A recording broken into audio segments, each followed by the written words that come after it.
खुलुमबाय बे समाव बडलेण्ड इंखं टेलिभिजननि स्टुडिअ आं मिथिका नार्जारि। खुलुमबाय बे समाव दङ बडलेण्ड इंखं टेलिभिजननि स्टुडिअ आं खोमथागोरा गयारि। पिआरसि दान्थे बिदान्थे एबसुआ थागिबि सुबुंफोरखौ प्रायरिटि होनो खावलायदों। काजिरङायाव माजि गान्दाजों लोगोसे मा 174 जुनारफोरनि जिउ खहा। रायजोआरि बिजेपिनि इसिङारि एना-एनिया गाज्रिसिन महर लादों। करिमगन्ज जिल्लायाव 30 कौटि रांनि याबा टेब्लेट जब्द खालामदों। चिराङाव दालांनिफ्राय स्कुटिजों गलांनानै सासे सिख्लाया गोमादों। हा गिसिखानानै गंनै बासआ त्रिशुल दैमायाव गलांना सा 60निबो बांसिन दावबायारिफोरा गोमानानै दङ। अरविन्द केजरीवालआ जामिन मोनबाय। नाव बेलथायनानै 4 सुबुं थैदों आरो सासेया गोमादों। मार्केरिटायाव मासे मैदेरनि गोथै सह बोखांनो हादों। दानिया फैदिनि आबुं रादाबाव।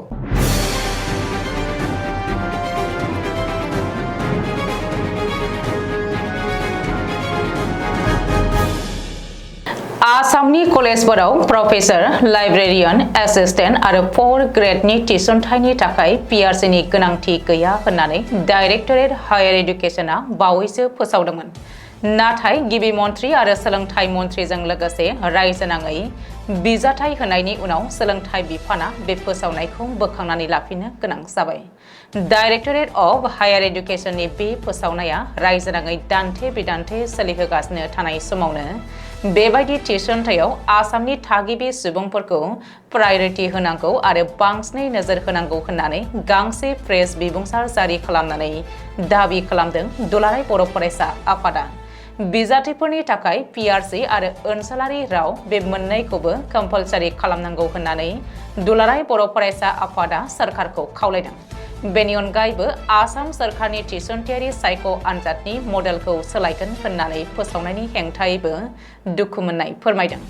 मख'नो गोनांदि आसाम सरकारनि थिसनथायारि सायख' आनजादखौ 3 खोलोबाव खुंनायनि सोलाय सिगांनि खान्थि बायदियैनो खुंनांगौ होननानैबो दुलाराय बर' फरायसा आफादा दाबि खालामदों। बबेखानि बिजाथिफोरा सिगांनि गोजाम मडेल बायदियैनो आनजाद होनो थाखाय थियारि खालामदों। बेनिखायनो हरखाबै लाब्रबनाय बे थांखिया बिजाथिफोरखौ खहा खालामगोन। सोरखारा माबा मोनसे थांखि लानाय आरो बिथोन जारि खालामनायनि सिगां रायजोनि फरायसाफोर आरो थागिबि सुबुंफोरनि लुबैनाय आरो सेन्टिमेन्टखौ सिगांसिन नोजोर होनांगौ एबा प्रायरिटि होनांगौ होननानैबो दुलाराय बर' फरायसा आफादा खावलायदों। सोलिफुबाय थानाय दैबाना लोमसावनायाव आरोबाव मासे गान्दाया गबना थैनायाव दासान्दि गासै माजि गान्दानि गोथै सहखौ बोखांनो मोन्दों। लोगोसेनो दासान्दि गासै 174 गुबुन गुबुन जुनारफोराबो दैबानायाव गबनानै थैनायनि खारिथि बुथुमनानै मोननो हायो। काजिरङा हायुङारि पार्कनि मावफारियाफोरा फोरमायबावदों दि दासिमहालागै गबनानै 10 गान्दा, 144 कौटिया मै, जरासे मै फेलेंगि आरो जरासे सख्रा मै आरो माखासे जुनारफोरनि जिउ खहा जादों। बेबायदि सोलिबाय थानाय समाव मावफारियाफोरा गासै 116 जुनारफोरखौ फाहामथाय होनायनि उनाव गासै 135 जुनारफोरखौ हाग्रायाव हगारनानै होफिननायबो जायो। बेखौबो बुंबावनाय जादों दि दैबाना लोमसावनाया लासै लासै खमायबोगासिनो दङब्लाबो गासै गं 233 केम्पफोरनि गं 46 केम्पआ दासिमबो दैबानायावनो गोदोहाबनानै दङ। बेनि अनगायैबो आग्राथलियाव गं 4, काजिरङायाव गं 20, बागरियाव गं 17, बुराहापारायाव गं 4 आरो नगाव वाइल्ड लाइफ डिभिजननि गंसे केम्पआ दैबानायाव गोदोनानै दङ। आरोबाव बुंबावदों दि पासिघाट आरो डिब्रुगड़आव दैनि थाथाया गिख्रंथाव थासारि नङाब्लाबो फारसेथिं नुमलीगड़, निमातीघाट, तेजपुर आरो धनसिरिमुख दैमाया दासिमबो गिख्रंथाव थासारियाव बोहैगासिनो थानायखौ नुनो मोन्दों। आसाम रायजोआरि बिजेपिनि इसिङारि एना-एनि आरो दाङाबाजियाव गिख्रंथाव महर लादों। बेनि गेजेरावनो रायजोआरि बिजेपिनि माखासे दैदेनगिरिफ्रा थाबैनो दोलो नागारगोन होननानै खौरां ओंखारदों। मख'नो गोनांदि रायजोआरि बिजेपियाव गोजाम दैदेनगिरि आरो गोदानै हाबफैनाय दैदेनगिरिफोरनि गेजेराव आइडियोलजिखौ लानानै गोलाव समनिफ्रायनो एना एनि आरो गोरोबलायै जागासिनो दङमोन। बीजेपीनि गोदान दैदेनगिरिफ्रा गोजाम दैदेनगिरिफोरखौ बेसेन होआ आरो माखासे खामानिफोरनिफ्राय गोजान खालामगासिनो दं होननानैबो गोजाम दैदेनगिरिफ्रा सम सम अजद होबोनायखौ नुनो मोनदों। दायो बे थासारिया गाज्रिसिन महर लादों आरो फारागथिया गोख्रोंसिन जादों। मिथिनो हानाय बायदिब्ला बीजेपीनि गोबांसा गोजाम दैदेनगिरिफ्रा दा बावैनो दोलो नागारनानै कंग्रेस आरो गुबुन दोलोआव जगदान खालामगोन।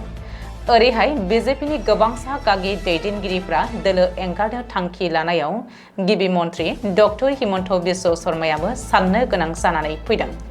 दोलोनि इसिङारि एना एनि आरो गागि दैदेनगिरिफ्रा दोलो एंगारनो थांखि लानायनि सायाव गिबि मन्थ्रिया दिनै रायजोआरि बीजेपीनि आफादगिरि भवेश कलिताजों मोनसे जर'खा मेल सावरायदों। गिबि मन्थ्रिया गावनि सोरखारि न'आव भवेश कलिताखौ लिंहरनानै बेनि बागै सावरायदों होननानै मिथिनो हादों। फेग्रा मुवानि बेरेखायै मोनसे गोख्रों सिग्रोमनायाव करिमगंज पुलिसआ 30 कौटिसो बेसेननि गासै 1 लाख जावा टेब्लेट आरो बेजों लोगोसेनो सोमोन्दो गोनां सानै दायनिगिरिखौ ग्रेप्तार खालामनाय जायो। सुलुङाव फोरमायनाय बादिब्ला करिमगंज जिल्लानि सिङाव थानाय गन्धराजबारि ओनसोलाव अपारेशन खालामनायाव पुलिसफोरा गंसे गारिखौ लाखिनानै सिग्रोमनायाव बेफोर ड्राग्सफोरखौ जब्द खालामनो मोन्दोंमोन। ग्रेप्तार खालामनाय दायनिगिरिफोरखौ नाजमुल हुसैन आरो मुदलिब आली होननानै सिनायथि होदों। गिबि मन्थ्रि हिमन्त बिश्व शर्माया गावनि टुइटारनि गेजेरजों फोरमायना होनायखौबो नुनो मोन्दों। चिरां जिल्लायाव मोनसे दुखुनांथाव जाथाय। स्कुटिजों लोगोसे सासे सिख्लाया खुजिया दैसायाव गोजावलांदों। चिरां जिल्लानि काकरागावनि राफाफारायाव जादों बे गिख्रंथाव जाथाया। बबेखानि स्कुटिजों लोगोसे दैसानि दैयाव बुखारलांनाय सिख्लाखौ जानमुनि राफा होननानै मिथिनो हादों। रिपर्ट बायदिब्ला बृहस्पतिबारखालि बेलासियाव काकरागाव राफाफारानि खुजिया दैसायाव थानाय दंफांनि दालांखौ स्कुटिजों बारलांनो नाजानायावनो सिख्लाया स्कुटिजों लोगोसे दैसानि दैयाव गलाङो। नाथाय सिख्लाजों लोगोसे स्कुटियाव फैनाय सासे उन्दैसाखौ जोखोम जानाय हालोदाव बोखांनानै रैखा खालामनो हायो।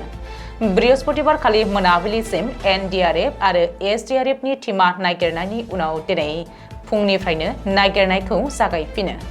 नाथाय एसडीआरएफनि टीमा AS26E7765 नम्बरनि स्कुटिखौल' दै सिंनिफ्राय बोखांनो हायो।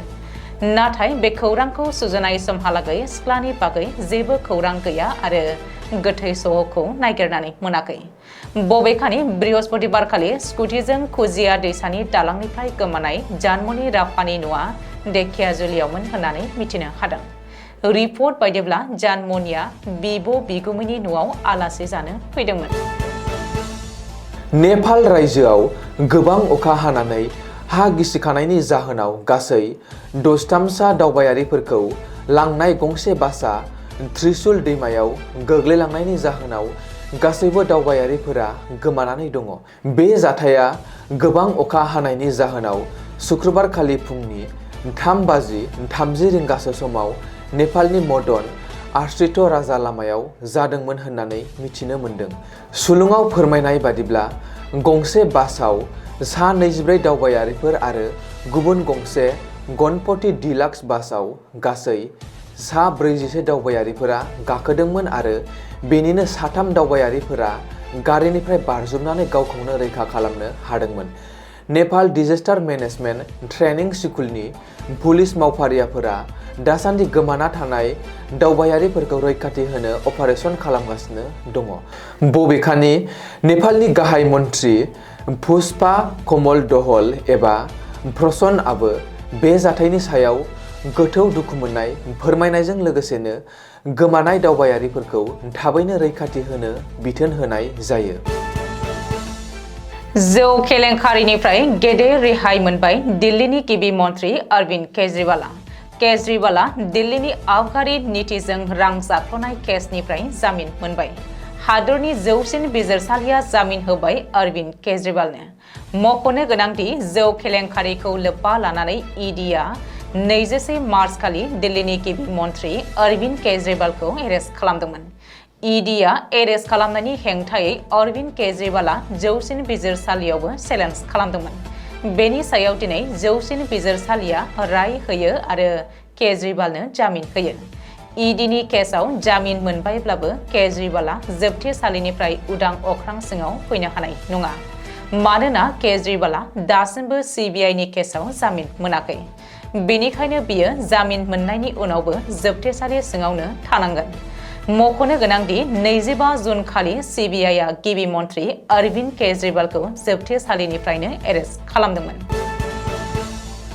गवालपारा जिल्लायाव बृहस्पतिबार खालि मानसिफोरखौ लानानै थांनाय गंसे नावा हरखाबै बेलथायनानै 4 सुबुंफोरा जिउ खहा जायो आरो गुबुन सासेया दासिमबो गोमानानै दङ। बे दुखुनांथाव जाथाया रंजुली पुलिस थानानि सिङाव थानाय सिमलिथला जायगायाव जादोंमोन। सुलुङाव फोरमायनाय बायदिब्ला जेब्ला नावाव गाखोनाय सुबुंफोरा गोथैसालिनिफ्राय फैफिनदोंमोन अब्लानो हरखाबै नाव बेलथायनानै बेबादि दुखुनांथाव जाथाया जायो। जाथायनि उनाव जायगानि सुबुंफोरा 3 सुबुंनि गोथै सहखौ बोखांनो मोनदोंमोन आरो बेनि अखानायै दिनै एसटिआरएफ हानजाया सासे सुबुंनि गोथै सहखौ बोखांनो मोननाय जायो। बबेखानि सासे सुबुङा दासिमबो गोमानानै दङ, जायनि थाखाय जायगानि सुबुंफोरा गावजों गाव दावराव दावसि जादोंमोन।